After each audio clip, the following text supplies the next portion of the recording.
तो इस एपिसोड की शुरुआत में हम एक बैटल एरिना का सीन देखते हैं जहाँ पे एक लड़का खड़ा होता है और वो कहता है कि आज से कुछ दिनों पहले लोग मुझे बहुत कमज़ोर समझते थे और मेरे कज़िन मुझे बुली किया करते थे, लेकिन अब ऐसा नहीं है। अब मैं बिल्कुल बदल चुका हूँ। अब लोग मेरे नाम से कांपते हैं। दुश्मन को मैं इतनी दर्दनाक मौत देता हूँ कि वो सामने वाला दुश्मन ही उस मौत को देख के उसकी रूह कांप जाती है। और चाहे कुछ भी हो जाए, मेरे अपोनेंट के पास चाहे कितना भी पावर हो जाए, ये कंफर्म है कि मैं उसे ज़रूर हरा देता हूँ। फिर सीन शिफ्ट होता है और हम एक डायनेस्टी को देखते हैं जहाँ के एल्डर अनाउंसमेंट करते हैं कि आज का रात गॉड ऑफ असुरा पैदा होने वाला है और हमें ये नहीं पता है कि वो हमारा डायनेस्टी में पीस लाएगा या फिर आतंक। इसलिए रॉयल गार्ड के लोग उस बालक को ढूंढने के लिए निकल जाते हैं ताकि वो लोग असुरा गार्ड को जान से मार सके। और तभी इसी तूफानी रात में हम अपने मेन एक्टर को देखते हैं जो कि अपने घर से भागने की कोशिश कर रहा था, लेकिन तभी अचानक उसके पिता ऐसा करते हुए उसे देख लेते हैं, जो कहते हैं कि तुम यकीनन सेक्ट की तरफ जा रहे हो ताकि तुम वहाँ टूर्नामेंट में भाग ले सको, लेकिन तुम मुझे बिना बताए जा रहे हो। इस पर कि हमारा एक्टर कहता है कि अगर मैं आप लोगों को बता के जाऊँ तो आप मुझे यहाँ से जाने ही नहीं दोगे क्योंकि मैं सबसे ज़्यादा कमज़ोर हूँ। लेकिन तभी हम देखते हैं कि जूफेन का फादर एक हॉर्स लाकर जूफेन को देता है और कहता है कि तुम इससे जाओ, जल्दी पहुंच जाओगे। और फिर हम देखते हैं कि जूफेन अपनी जर्नी शुरू करता है और वो बीच जंगलों से घोड़े पे दौड़ाते हुए भागता उस सेक्ट की तरफ जा रहा होता है। लेकिन तभी हम देखते हैं कि अचानक से मौसम चेंज हो जाता है और एक लाइटनिंग थंडर आकर जैन से टकरा जाती है, जिससे कि वो अपने घोड़े से नीचे गिर जाता है और उसके बॉडी में बहुत ही ज़्यादा पेन होने लगता है और उसकी बॉडी पूरी ग्लो करने लगती है। और इस दर्द की वजह से जूफेन वहीं पे बेहोश हो जाता है और बेहोश होने के बाद उसे पास्ट का सीन याद आता है जहाँ पर उसके कजिन उसे बहुत ही ज़्यादा बुली किया करते हैं। बाद सीन शिफ्ट होता है और हम सेट का सीन देखते हैं जहाँ पे बहुत सारे डिसाइपल इस टूर्नामेंट में भाग लेने के लिए आ गए होते हैं। और फिर तभी हम देखते हैं कि अपना जैन भी यहाँ पे आ गया होता है।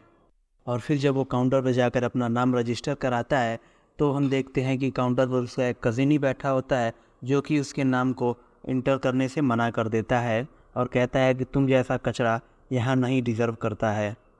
अभी जैन कुछ इस पे कह ही पाता, लेकिन तभी हम देखते हैं कि वहाँ पर एक एल्डर आ जाती है और वो उसके कज़िन को डांटना शुरू कर देती है कि मैंने तुम्हें यहाँ पर इसलिए बैठाया है कि तुम यहाँ पे सिर्फ लोगों का नाम लिख सको और हमें दे सको, ना कि तुम यहाँ पे किसी को बुली करने के लिए हो। जिसे सुनकर जैन का कज़िन कहता है कि एल्डर ये हमारे ही फैमिली से बिलोंग करता है और ये एकदम ट्रैश है, कचरा है, इसे कुछ नहीं आता है, इसे मार्शल आर्ट में कुछ भी नहीं आता है। जिस पर कि वो एल्डर कहती है कि ये तुम डिसाइड नहीं करोगे, यहाँ पर कोई भी आकर इस टेस्ट को दे सकता है और टेस्ट ही डिसाइड करेगा कि कौन कैसा है। और फिर सीन शिफ्ट होता है और हम देखते हैं कि सारे डिसाइपल एक जगह इकट्ठा हो गए होते हैं और वहाँ के एल्डर भी एक जगह इकट्ठा हो गए थे। और फिर एल्डर कहते हैं कि आज का तुम लोगों का टास्क ये है कि तुम लोगों को इस दरवाजे के पीछे जाना है और वहाँ से ज़िंदा वापस आना है, और अगर तुम ऐसा कर सके शाम होने से पहले तो हम लोग तुम्हें अपने सेक्ट में शामिल कर लेंगे। जिसे सुनने के बाद सारे के सारे डिसाइपल एक साथ भागने लगते हैं।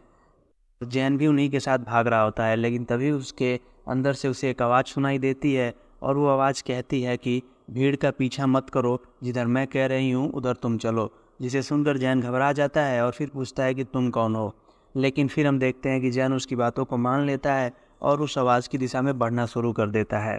फिर हम देखते हैं कि जैन उस आवाज़ का पीछा करते हुए एक मंदिर जैसी जगह पे पहुंच जाता है जहां उसे 2 गिफ्ट मिलते हैं। और वो गिफ्ट को जैसे ही उठाता है तभी अचानक से वहां पे गोरिल्ला मास्टर आ जाते हैं बहुत सारे, और उसमें से गोरिल्ला मास्टर जैन के ऊपर अटैक कर देता है, लेकिन जैन से काउंटर कर लेता है। और फिर थोड़ी देर के बाद हम देखते हैं कि वो गोरिल्ला मास्टर जैन को बहुत बुरी तरह से मार रहा होता है, लेकिन तभी अचानक से हम देखते हैं कि जैन की बॉडी ग्लो करने लगती है और उसकी आंखों का कलर भी बदल जाता है।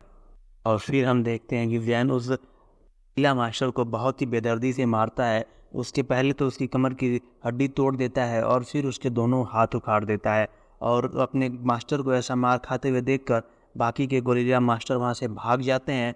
और फिर हम देखते हैं कि टी के डिसाइपल भी जैन के पास आ गए होते हैं और उसका ऐसा रूप देखकर बाकी के सारे डिसाइपल डर जाते हैं और फिर हम देखते हैं जैन उस गुफा से बाहर आ जाता है, जहाँ पर सारे मास्टर उसे देखकर बहुत खुश होते हैं और फिर जैन अपना रिवार्ड लेकर वहाँ से एटीट्यूड दिखाते हुए चला जाता है। और फिर जैन अपने घर पे आकर कल्टीवेशन शुरू कर देता है ताकि अपनी पावर को और ज़्यादा बढ़ा सके। लेकिन तभी हम देखते हैं कि उसके कजिन बाकी के कजिन्स को लेकर उसके घर पर आ जाता है और उसे धमकाने लगता है और कहता है कि तुम्हें जो भी रिवार्ड मिला है वो मुझे दे दो। लेकिन तभी देखते हैं कि जैन काउंटर वाले कजिन को जोरदार लाफा मारता है, जिससे कि वो बहुत दूर जाके गिर जाता है और उसे मार खाता हुआ देखकर उसके बाकी के सारे कजिन भी डर जाते हैं और कहने लगते हैं कि जैन हम तो बस मजाक कर रहे थे, तुम्हारा गिफ्ट तुम अपने पास ही रखो, हमें नहीं चाहिए। और साथ ही वो घुटने पर बैठकर उससे माफ़ी मांगने लगते हैं और कहते हैं कि तुम अब हमें अपनी टीम में शामिल कर लो। लेकिन जैन ऐसा करने से मना कर देता है और उनके मुंह पर ही दरवाज़ा बंद कर देता है। फिर हम देखते हैं कि थोड़ी देर के बाद वहाँ पर किंग एलाइज के सेक्ट के भी लोग आ जा गए होते हैं, जो जैन को अपने टीम में आने के लिए कहते हैं। साथ ही वो बहुत ज़्यादा एटीट्यूड दिखा रहे होते हैं, जैसे कि वो जैन के ऊपर एहसान कर रहे होते हैं। लेकिन जैन उन्हें भी अपनी उनकी टीम में जाने से मना कर देता है, जिसे सुनकर वहाँ के सभी के लोग शॉक हो जाते हैं, क्योंकि इनका सेक्ट इस सृष्टि का सबसे ज़्यादा पावरफुल सेक्ट है। और फिर हम देखते हैं कि जैन और बाकी के डिसाइपल उस लेडी एल्डर के पास आ गए होते हैं, जहाँ लेडी एल्डर उन्हें कह रही होती है कि तुम लोग हमारे डायनेस्टी के हमारे सेक्ट के मेंबर बन चुके हो, इसलिए अब तुम लोगों को एक मौका दिया जाएगा कि तुम इस एलेक्जर माउंटेन पर जाकर अपने लिए एलेक्जर को इकट्ठा कर सको। और ये मौका तुम्हें सिर्फ एक ही बार दिया जाएगा, इसलिए तुम जितनी जल्दी इतना ज़्यादा एलेक्जर इकट्ठा कर सकते हो कर लो, क्योंकि ये आगे तुम्हारे बहुत ज़्यादा काम आने वाला है। जिसके बाद सारे डिसाइपल दौड़ पड़ते हैं उस एलेक्जर माउंटेन की तरफ। साथ ही एल्डर कहती है कि तुम गलती से भी हिडन फॉरबिडन एरिया में मत जाना, क्योंकि वहाँ पे आज तक जो भी गया वो मर गया है, वापस नहीं आया है। जिसके बाद हम देखते हैं कि सारे डिसाइपल एक साथ भाग रहे होते हैं और जैन भी अपना उन्हीं के साथ भाग रहा होता है। लेकिन फिर उसे उसकी अंदर से आवाज़ आती है कि भीड़ का पीछा मत करो, अगर तुम्हें एलेक्जर ही चाहिए तो मैं तुम्हें देता हूँ, तुम मुझे मेरी बातों को फॉलो करो। और फिर वो वॉइस जैन को डायरेक्शन बताने लगती है और जैन धीरे धीरे करके उस फॉरिडन एरिया में चला जाता है, जहां हम देखते हैं कि बहुत सारे एलेक्जर पड़े होते हैं। और साथ ही हम देखते हैं कि एक डिसाइपल जैन का पीछा करते हुए इस फॉरबिडन एरिया में आ जाती है और जैन से कहती है कि इस एरिया में आना मना है और तुम्हारी इतनी हिम्मत कि तुम आ गए। और जैसे ही वो अपनी स्वॉर्ड निकालती है, तभी हम देखते हैं कि उस डिसाइपल के पीछे से एक गोश्त उस लेडी डिसाइपल के पीछे आ जाता है, जिसे देखकर जैन अपना शॉक हो जाता है। और उसे ऐसा देखकर वो डिसाइपल पूछती है कि तुम ऐसे बिहेव क्यों कर रहे हो, जैसे कि तुमने भूत देख लिया। जिसे सुनकर हाँ में सर हिलाता है। और फिर हम देखते हैं कि वो घोस्ट उस लेडी डिसाइपल को उस फॉरबिडन एरिया का और उस लेडी डिसाइपल को जान से मारने ही वाला होता है। तभी वो लेडी जैन से हेल्प मांगती है, जिस पर कि जैन उसकी मदद करने लगता है। जिसे देखकर वो सूल कहती है कि ये लड़की तुम्हें जान से मारने वाली थी, लेकिन उसके बाद भी तुम इसकी जान बचा रहे हो। और ये देखकर वो सूल खुश हो जाती है और इन दोनों को छोड़ देती है। हम देखते हैं कि उस डिसाइपल को बचाने के चक्कर में जैन ने अपने बहुत सारे एनर्जी को यूज़ कर लिया था, जिसके साथ वो भी वहीं पे बेहोश हो जाता है। और फिर हम देखते हैं कि वो सोल बहुत सारे वहाँ के सारे इलेक्जर को एक साथ जैन की बॉडी में डाल देता है और साथ ही कहता है कि तुमसे बहुत सारी उम्मीदें हैं, कि प्लीज़ मेरी उम्मीदों को मत तोड़ना। और फिर हम देखते हैं कि बाकी के डिसाइपल इलेक्जर को लेकर वहाँ से जितनी ज़्यादा इलेक्जर को इकट्ठा कर पाए थे वो लेकर वहाँ से जा रहे थे।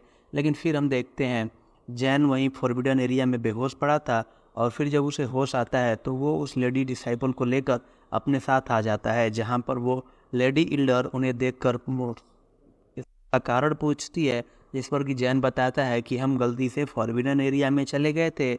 जिस पर कि वो एल्डर पूछती है कि तुम आज तक उस फॉरबिडन एरिया से कोई जिंदा वापस नहीं आया, तुम कैसे आ गए। जिस पर कि जैन उनकी बात को टाल देता है। फिर सीन शिफ्ट होता है, हम देखते हैं कि जैन अपने घर आ गया होता है, जहाँ पे बहुत सारी भीड़ लगी होती है। और साथ ही वो लोग कह रहे होते हैं, जैन के कजिन जैन से कह रहे होते हैं कि हमारे पेरेंट्स के ऊपर किसी ने अटैक कर दिया है और उन्होंने हमें लेटर भेजा है और साथ ही हमें उस फाइट में आने से मना किया है, जिसे सुनकर जैन बहुत ज़्यादा गुस्सा करता है और वो कहता है कि मैं वहाँ पे ज़रूर जाऊँगा। साथ ही वो अपने दोस्तों को लेकर उस जगह पे चला जाता है जहाँ पे उसके पेरेंट्स लड़ाई कर रहे होते हैं। फिर हमें रास्ते में पता चलता है कि जैन के टाउन और एक दूसरे टाउन में बहुत ज़्यादा दुश्मनी है और इन लोगों में एक नियम है कि जो भी हारेगा वो दूसरे टाउन का गुलाम बन जाएगा या फिर वो लोग चाहें तो इन्हें जान से भी मार सकते हैं। फिर हम देखते हैं कि दोनों टाउन के बीच में फ़ाइट हो रही थी, जिसमें कि जैन के टाउन के मेंबर बहुत ही आसानी से हार जा रहे थे और दूसरे टाउन का बंदा उन्हें जान से मार दे रहा होता है। और तभी हम देखते हैं कि जैन के फादर उस बंदे से लड़ने के लिए आगे आते हैं और जैसे ही वो बंदा अपना पहला अटैक इनके ऊपर करने वाला होता है, हम देखते हैं कि जैन बीच में आकर उसके अटैक को डॉज कर लेता है और साथ ही एक जोरदार किक मारता है, जिससे कि वो बंदा बहुत दूर जाके गिरता है। और जैन कहता है कि अगर तुमने मेरे पिता को छूने की भी कोशिश करी तो मैं तुम्हें जान से मार दूंगा। और इसकी ऐसी पावर को देखकर उसके टाउन के सारे लोग एकदम आश्चर्यचकित हो जाते हैं।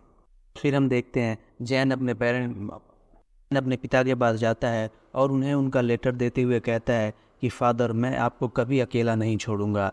और फिर वो उस बंदे से फाइट करने के लिए बैटल एरिना में आ जाता है। यहाँ हमें पता चलता है कि जैन अभी सिर्फ लेवल 5 का वॉरियर है, जबकि उसका अपोनेंट लेवल 7 का वॉरियर है। और तभी हम देखते हैं कि जैन का अपोनेंट अचानक से उसके ऊपर बहुत तेज़ी से के साथ हमला करता है, लेकिन हम देखते हैं कि जैन सिर्फ एक ही किक से उसे नॉकआउट कर देता है, जिसे देखकर वहाँ के सारे लोग शॉक हो जाते हैं।